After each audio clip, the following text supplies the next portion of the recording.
Welcome to the Adoption and Foster Care Journey, a podcast to encourage, educate, and equip you to care for children and youth through adoption, foster, and kinship care. Hosted by an adoptive mom with over 22 years of kinship and adoptive parenting experience. She's on this journey with you. Please welcome Sandra Flach. Come close to God, and He will come close to you. That is James chapter 4, verse 9a. Welcome to the Adoption and Foster Care Journey podcast. I'm your host, Sandra Flach. We are all off in, I should say not off in, but on different places in our adoptive and foster parenting journeys. Some of us have older kids like me. I have an 18 and 20-year-old. Those are my youngest two still at home. And then we have those of you who have littles, you're fostering, you've got kids coming in and out.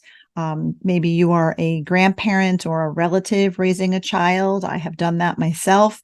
Throw in trauma and neurodivergence and prenatal exposure and all of the things. And our journeys are quite adventurous and interesting and different and challenging. And we need each other, right? This podcast is for you. This is a place where you can come and be encouraged and be equipped and to learn and grow and find out about resources for your journey, because I'm an adoptive mom of 5 kiddos through adoption. Our youngest 2 are diagnosed with fetal alcohol spectrum disorder. So been there, done that, right? So I'm here on this journey with you, and I'm so excited to be able to offer you this podcast and our other resources for your parenting journey. And I have an exciting guest for you today. But before we get to her, I'd love for you to check out this resource. Natalie Vecchione of the FASD Hope podcast and Sandra Flach of the Adoption and Foster Care Journey podcast would like to invite you to join their Hope for the FASD Journey, a virtual support community for parents and caregivers raising individuals with an FASD, diagnosed or not. This faith-based community includes an online bi-monthly support group, a monthly VIP conversation, and a private Facebook group which includes a video devotional from Natalie and Sandra every Saturday. To register, visit justicefororphans.ny.org/training/FASD. I know I value the time that we spend together in that support group, the Hope for the FASD Journey virtual support community. We meet 3 Tuesday nights per month via Zoom, and we have a private Facebook group where we connect and encourage each other and pray for each other and support one another. And I know it's a vital resource in my own parenting journey. So I hope that you'll check those resources out. In addition to the training that I offer, I'm a Facets. I'm a facilitator of the Facets neurobehavioral model. So if you're parenting a neurodivergent child, a child who was prenatally exposed to drugs or alcohol, or even trauma, a brain-based approach paired with that connected parenting approach, extremely important. I would say vital for this parenting journey. So I offer workshops on FASD, as well as now I'm offering some parent coaching. So you can check out all of those resources, including the support community, on our website at justicefororphansny.org. And also, if you're new to this podcast or if you're watching it by video, subscribe, follow, do all of those things so that you don't miss a single episode, but also so other adoptive, foster, and kinship caregivers can find this podcast and that it would be a resource and an encouragement to them as well. So now to our guest. Susan TeBos has been a mom through the miracle of adoption for 25 years. Today, her 3 kids are young adults, and they're just out of their teen years. Susan is the author of the book that I have just finished reading, and I'm so excited to share with you. It's called We've Been There, true stories, surprising insights, and aha moments for adopted teens. It's an Amazon bestseller in the teen, young adult nonfiction on adoption category. Susan is married to Mike, and they call Grand Rapids, Michigan, their home. And she enjoys the variety of seasons in Michigan, probably much like I do here in upstate New York, where right now the leaves are a beautiful orange, red, gold array of colors. And she also enjoys the sugar sandy beaches of Lake Michigan. I have not been there, but now I'm tempted. So I am so excited to introduce you to Susan TeBos. Hey, Susan, welcome to the show. Hi, thanks for having me today. How are you? I'm thrilled. I'm great. How are things up there in Michigan? They're great. We're getting it's kind of an autumn summer, one of those summers where it's October and we shouldn't be so excited, like it's still summer, and I guess winter is right around the corner. So we're all just enjoying it. Like we're outside, like we got to just soak it in. I'm in upstate New York and it's hot. And last night, my daughter and son-in-law and baby flew in from Wyoming, and they had packed like cold weather clothes, thinking that it was going to be cold in the fall in upstate New York. And they're like, it's 85 degrees out. What is going on? So I know. Very interesting. Very interesting. So inevitably it will. So I am thrilled to have you on. I've read your book and I can't wait to talk about it and let our listeners know about it. And then we briefly met for a snippet recently at CAFO, but next year we're going to have to spend some more time together because we weren't really able to talk for very long. Much to do there. Yes. Yeah. And so now we can have this conversation and share it with our listeners. So I'm so excited. But I want to start at the beginning before we get to your book, because you are an adoptive mom as well. Right. So share with us your adoption story. What led you and your husband, Mike, to pursue adoption? Well, there is just one miracle after another with that whole story, because, I started out with that. I don't know if anybody who's listening has ever done that prayer that says, Lord, isn't there something more? Because what I was doing was in business, and there was just, every day, but it wasn't a day that felt like I should say, my husband and I were making, I don't know if it's an impact or living for Christ. And we were growing in our faith, and it was just like, okay, what's that going to look like? And then we were watching some movie on the couch. We were in our early 30s, and there was this newspaper article about Russian adoption. And so this is way back in like 25 years ago, right? And that was a big deal. There were so many international adoptions happening. I had never heard of international adoption. So this is how unique this was. And so then I saw that, I read that, and I said to my husband, oh my gosh, I'm just drawn in. I'm just pulled to this. I think we should look into this. And he went, no, no, like most men. Yeah. But, just again, through just this miracle of God orchestrated things, he ended up going on a mission trip. He started realizing that, hey, this life is not my own. And he came back one day and said, I'm in. And that right about that very time, we found out later in hindsight that our son was born that very month. He was born in Siberia, Russia. And although we didn't know that at the time, we weren't able to get there until December. But here we went, chasing after this little guy. He was 7.5 months old when we adopted him. And I mean, that's just like amazing. And then boom, it just kept spinning forward, and we adopted 2 more. We went to Russia 5 times in 5 years. Wow. So, yeah. Gosh, 5 times in 5 years. So how many you adopted? 3, all from Russia?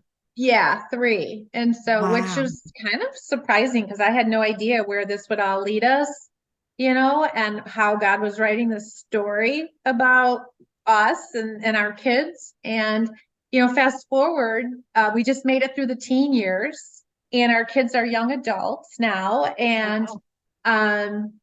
Yeah, so I can't believe it. I look back and think, what?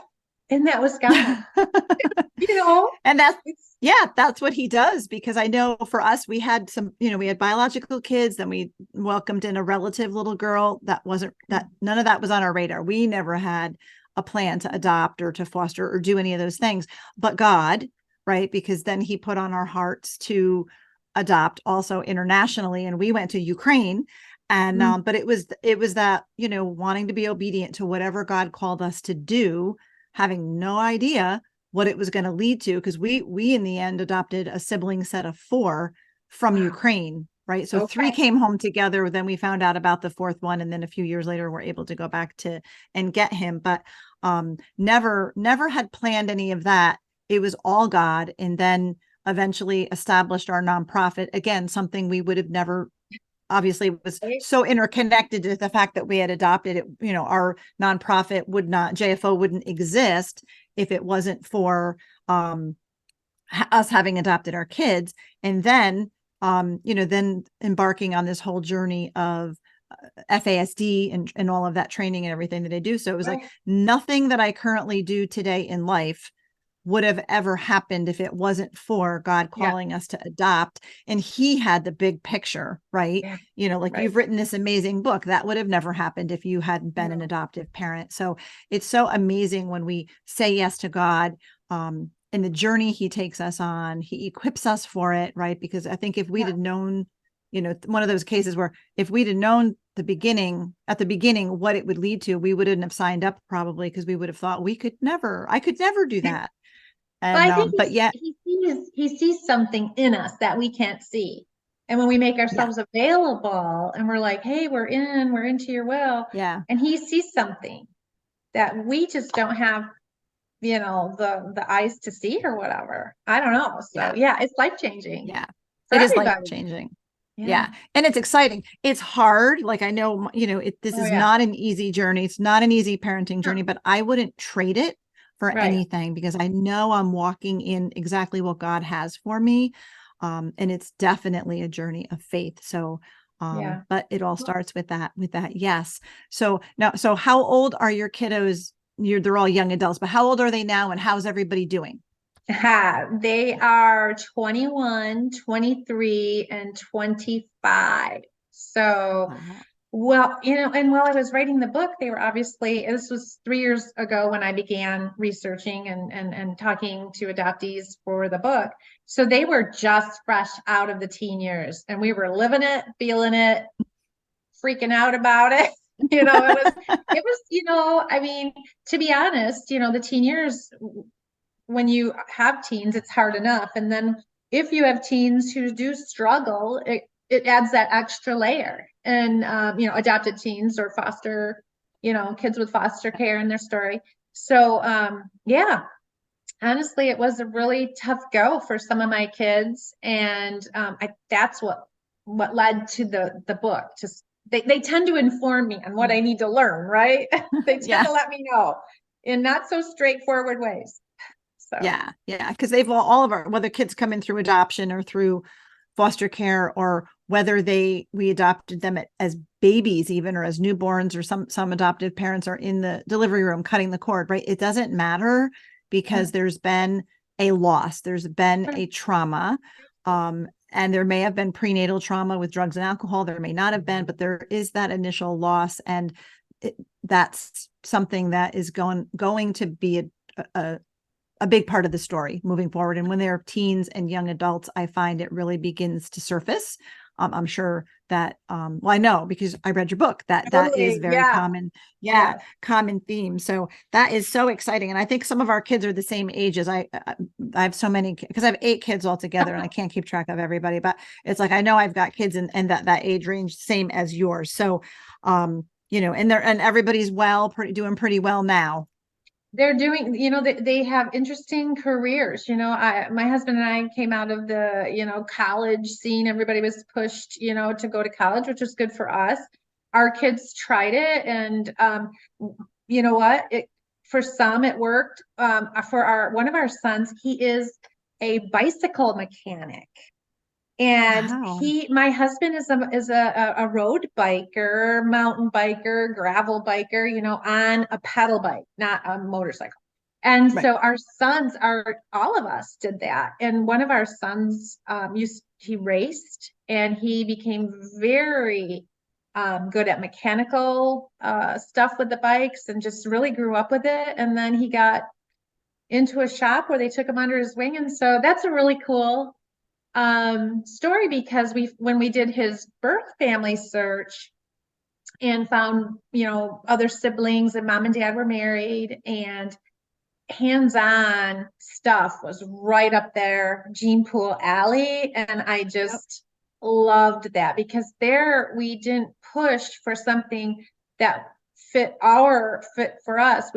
He went towards something that fit for him, and he loves it. So that he's great. He's my one who had a really rough go in teen years, high school, middle school, all that good stuff. And then our daughter she's kind of she went to college, and now she was a COVID grad 2020. And that didn't go over well when you go off to college. So she's kind of working through all of that still, and doing some classes, working, things like that. And so she's great. And then our son, Matthew, he's right now at this moment, it's hot. He's he's been interviewing for an IT position at a company, so several companies. So we're excited for Wow. him. So they're all Yeah. kind of making their way, different from us, but every way, is good, as long as it's part of who they are. So yeah. Yeah. Yeah. I've got one who's very mechanical too. And I always like to say my son flips golf carts, but it's not to flip them over, but like fixer upper. He flips like you would flip a house. He Oh, likes to buy, kind of like junky golf carts, and he rehabs them and then turns around and sells them. that's so So cool. it's something that he's really good at. Yeah. He's got some pretty neat looking golf carts. Of course, with the FASD, while he has that mechanical ability, he like math and money are like not thing. He needs a lot of guidance with that, because he Sure. wants to sell these rehabbed golf carts for more than you could get a brand new one. So we're trying to teach him people aren't going to pay that. So it's always a work in progress, but definitely, a lot of our, some of our kids did college and some of them didn't. It just depended on what their strengths were and where they were headed. And that's okay. So, Yeah. but let's get to your book here. We've been there. Love Yeah. it. Love it. So the full title is We've Been There. Let's see. True stories. I have a typo in my notes. True stories, surprising insights, and aha moments for adopted teens. So the book is really a book for adoptees to read, but as an adoptive parent reading it, I got so much out of it, but we'll get to that. Susan, why did you write the book? I know it came as your kids came out of their teen years, but tell us about what led you to really decide to write it. Well, I remember being in a group with other adoptive moms, and we were studying The Primal Wound by Nancy Verrier. And I was just startled by a bunch of things. And one of them is that our kids who have adoption in their story or foster care really don't connect the dots about what's going on inside them. They don't have that, like, they're not reading The Primal Wound. They're not reading the Body Right. Keep Score. They're not reading all this stuff. We are, and then we have all this knowledge. And then how are they supposed to get this knowledge, and why would they want it? Well, I thought, well, my daughter was saying, Mom, I don't have anybody that I can talk to who is adopted. And, she would come up with things like that. And when I'd say, well, there's a couple kids at school, don't you, maybe you could talk to them. And she's like, that's so weird. Why would we we don't want to stand out. We don't want to be, like different. We just, like that's too weird. And I understand that, because while they have that common bond, there's still, it's not like they're close friends or whatever. And so she just longed for some resource to be able to hear what other teens are thinking and feeling and going through, and how's it going for them? Do they have any advice to give? Because she was processing and she felt alone. And I know that Nikolai was processing and he was super angry. He was one of those angry processors. And I felt like, between that first meeting, that meeting with the moms and the primal wound, and then my kids, I kind of thought, who's going to help us here? And I thought, I think teens need each other. I think people who have been adopted, or I should say, who are adopted, or have gone through the foster system, they need each other. They need to talk, whether it's sharing on Facebook groups or like in my book, there's got to be a way to share information. And it's not information that is fabricated. It's like in my book, I sat down at Panera, I've been in Starbucks, I've been around coffee tables, I was in houses, I was on front porches, Facebook, you name it, Zoom, whatever, all around the country, gathering this collection of stories from people who were authentic voices, who really just wanted to say, I want to pour in to people who've gone through what I've gone through. And maybe if they can connect with me, they won't feel so alone. And maybe I can give them some advice. Maybe they'll make a different decision because I did. This is what I like about this book is it's kind of like, and maybe you'll agree or disagree, I think it's like Chicken Soup for the Soul. You know that book series where they, you can get them for teens, you can get them for everybody. This is the book that Chicken Soup group didn't do because it's casual, light reading, and it's a journalistic style where I ask a question and they, whether it's a young man out of Colorado or a young woman out of Michigan, they're telling me what they experienced and how it affected them. And I think that's so valuable for, like you said, for, teens and young adults, but also for us as parents. So yeah, that's what I found. And I loved how each chapter was, I don't know, 4 or 5 pages long roughly, but it was, each chapter is an individual, an adoptee's story. And you start with sitting down with them. And I did feel like I was sitting at the Panera or Starbucks with you as you were sitting there talking with them, and they would share their story. Like, we understood their story of whether they were adopted internationally or domestically or whatever. And then they would just from the heart share what their thoughts and feelings and challenges were. And then you wrapped up each chapter with a paragraph, kind of like advice or encouragement for the adoptee based on the story that was told about the adoptee that chapter was about. So I loved it because to me as an adoptive mom, it was insight into what our teens and young adult adoptees are thinking and what the things that they struggle with that we wouldn't even maybe think that they struggle with. There were some commonalities and we'll get to that, but it was a glimpse into that, which I felt so helpful that I can keep in mind when parenting or working with them. Like I have an 18 and 20-year-old home, and then everybody else is in their older 20s.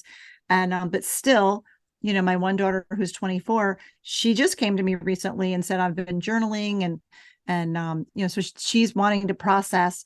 And I said, I have a book for you.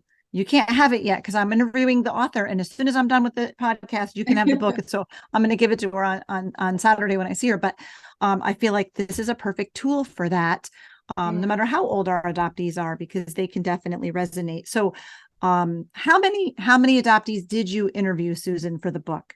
Yeah, I interviewed approximately 40 and 34 made the book. Not because they didn't, I should back up. It was up to them.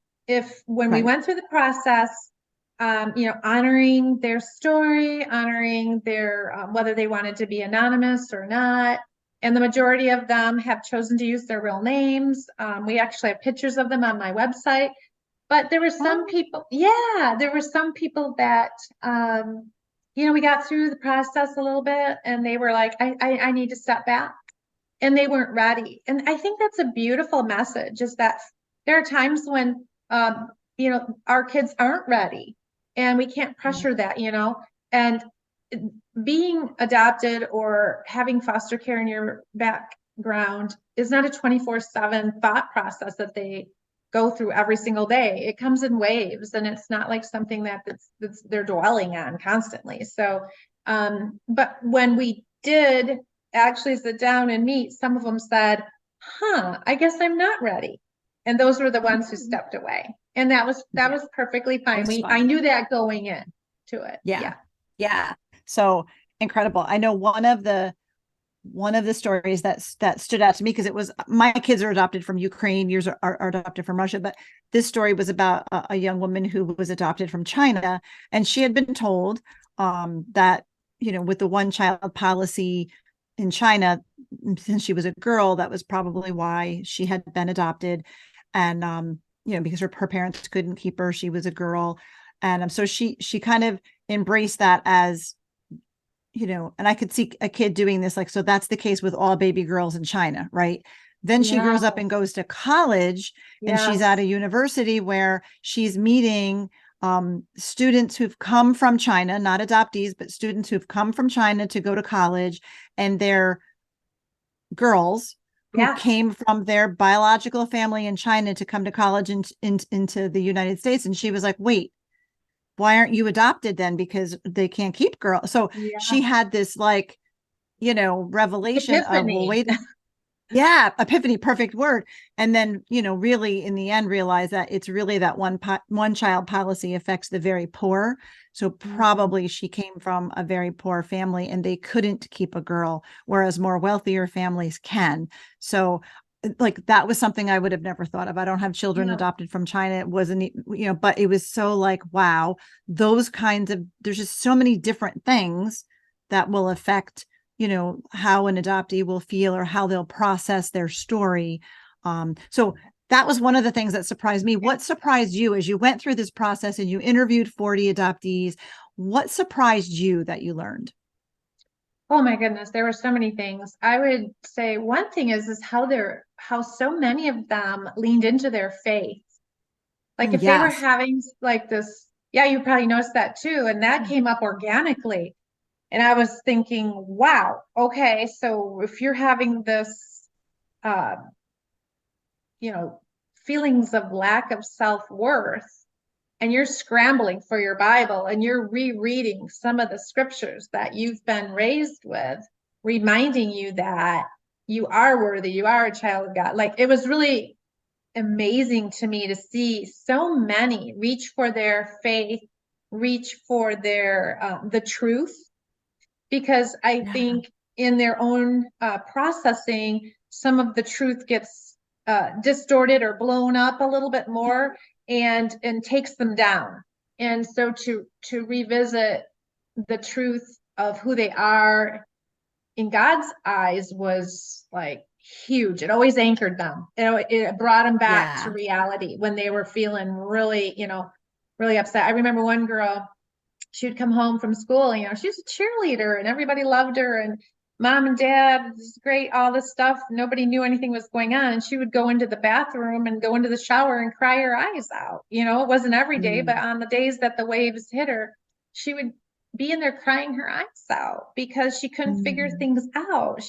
And I think that's another surprising thing too, is our kids are grieving. I'm just going to back up a second. It's not all of them. There's a large quantity of teens and young adults with adoption in their story, foster care, that aren't struggling. So we have that group that are in the book as well. There's a whole section on the ones that just are searching, want to know birth family, or there's a whole section on that. But now I just lost my train of thought. I'm sorry. But not all of them are struggling. Not all of our kids are struggling, but they're always thinking about it. But those who are processing, struggling, trying to make sense of things, wondering, those are the ones who are, doing this alone and without us. Does that make sense? It's like, it's as if this is all going on right under our eyes. And that was surprising to me. And then I realized, I think I brought it a lot. Yeah, I grabbed this. So this is how you validate this kind of thing, is like this envelope was given to me by my daughter while I was writing this book. She decided, she was 19, and she said, Mom, I need to give you something that I've had hidden in the drawer since she was 14 years old. And I'm like, okay, so where's it from? And I'm reading this, and I'm reading the date, her name's on the date. And she says, oh, we did this at church camp. And in Michigan, we have snow camp. So she went to snow camp, and she said, we did this, and it was some exercise where they wanted to kind of like talk about, how do you feel about yourself, or what, whatever. And this is what she gave me. It was this little card, and it's crudely cut piece of cardboard, and it says, I don't know if you can read it because it's probably backwards, but it says, not good enough. Mm. And this is from my very outgoing, beautiful young lady, scholarship to university, basketball playing, softball playing girl, at 14, carries the not good enough burden until she's 19 and realizes it's okay to tell mom that she struggles.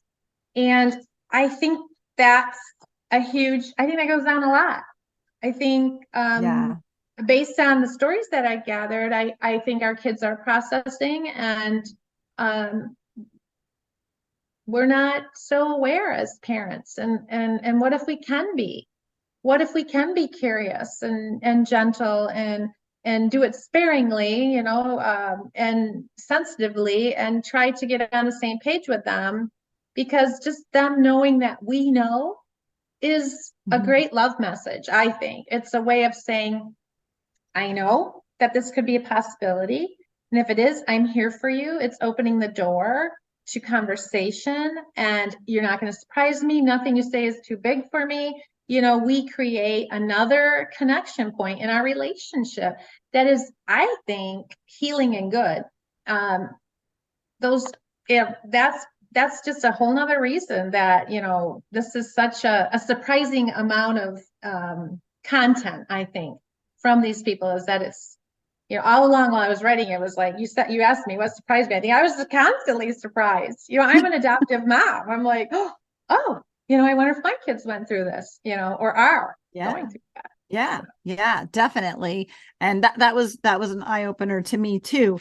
And you interviewed adoptees who were internationally adopted, domestically adopted.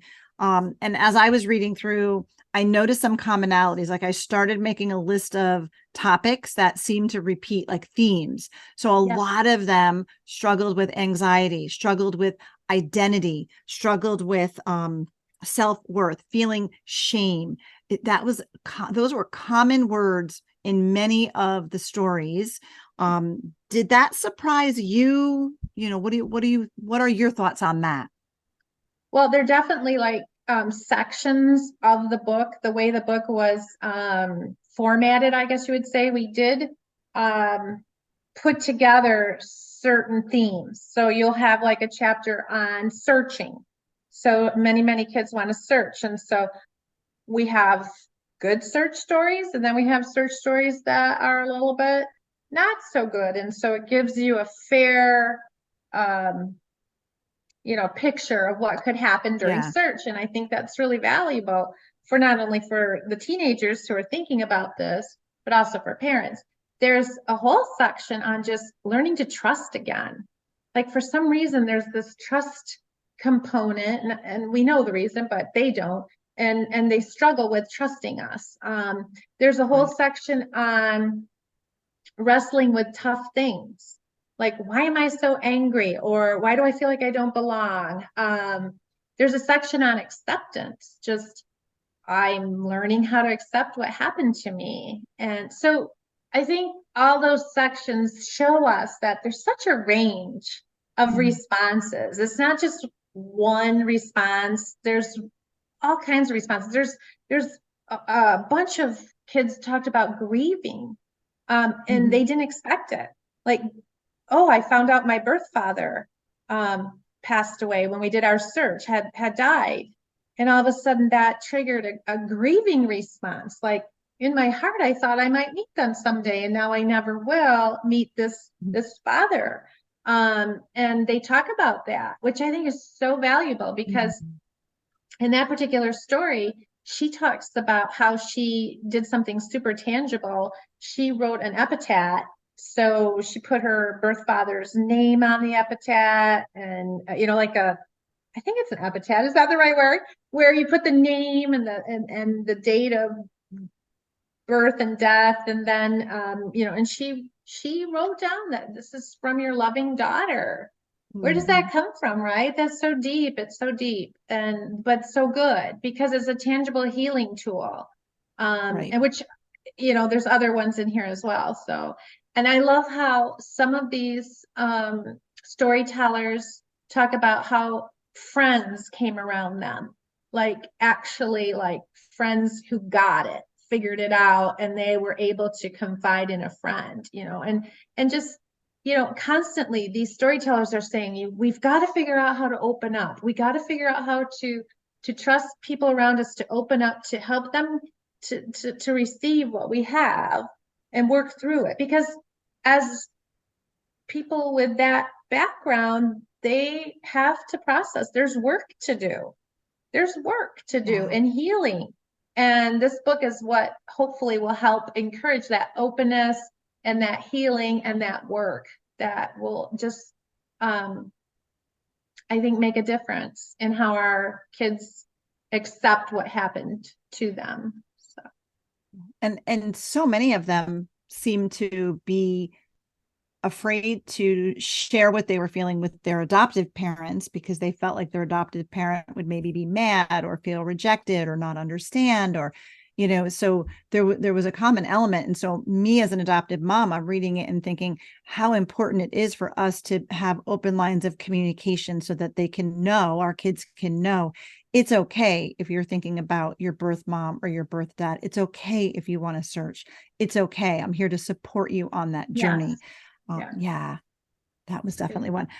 Another thing that stood out to me, which I love, of course, because of the fetal alcohol spectrum disorder, where the space that I spend a lot of time in, there were a couple of stories where it was the adoptee identified that they had FASD. So I appreciate those stories being woven in there. Was there anything, did that surprise you, or how many of those adoptees do you think were impacted by FASD?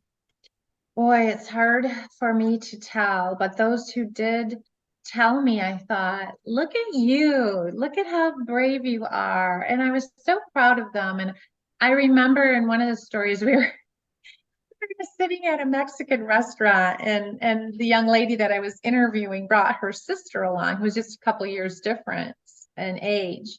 Yes, I remember the story. Both from the same, birth mom. And, really tragic story, but these girls were yucking it up and having the best time ever. But also being really, aware of their, FASD traits and things that they do. But that's what was so good, is that they were so aware.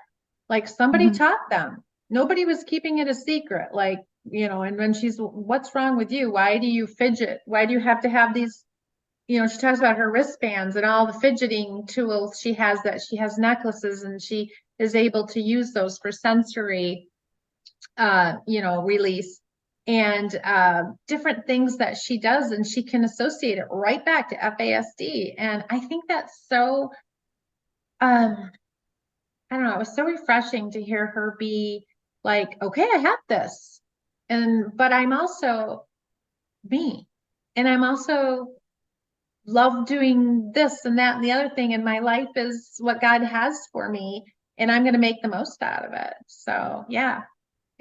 They were great stories, and I appreciate those being in there, those two. So we could talk all day long. I know we could, but you have a website, because you said there's pictures of some of the adoptees up on your website. Yeah. So tell us your website and how our listeners can get a copy of your book. Okay. So if you go to susantebos.com, really easy, just my name, first and last name. There you can take a look at not only pictures of the storytellers, but also just an overview. Also, my publisher has, I think they put in there like 35 pages that you can read ahead of getting the book to see if you like the vibe, the feel, the sense of it. So I love that. There's some free downloads there. So if you do decide to get this book, say you want to do it as a group, like a group discussion at your church, or like even just start out with moms and dads and kind of go through this, and then maybe even consider it for a group of teenagers or young adults who want to get together. There's free downloads for discussion guides that can help you kick off those conversations. So one for parents, a parent group, one for a teen group. So I think that's really valuable because, where do you begin? So we gave them a starting point. Like, here's some questions that you can ask to kind of like, they're like icebreakers, ways to get conversation going. So, yeah. So that is great. So susantebos.com. We'll put a link in the show notes so our listeners can very easily go there. So that's super important. And they can get the book there. Anywhere else? There's all the links, Amazon, what is it? Barnes and Noble, any of those stores. All the things. Yeah. And all the things. And then also your library. I mean, just go to the library and have them order it for you for free. And that's a great way to get a hold of it. And then if you decide you love it and you want one, you can say, great, I'm going to buy one, because I don't know about you, but I always mark up all my books with all kinds of things. And one of the things, the inside cover of mine has all kinds of notes.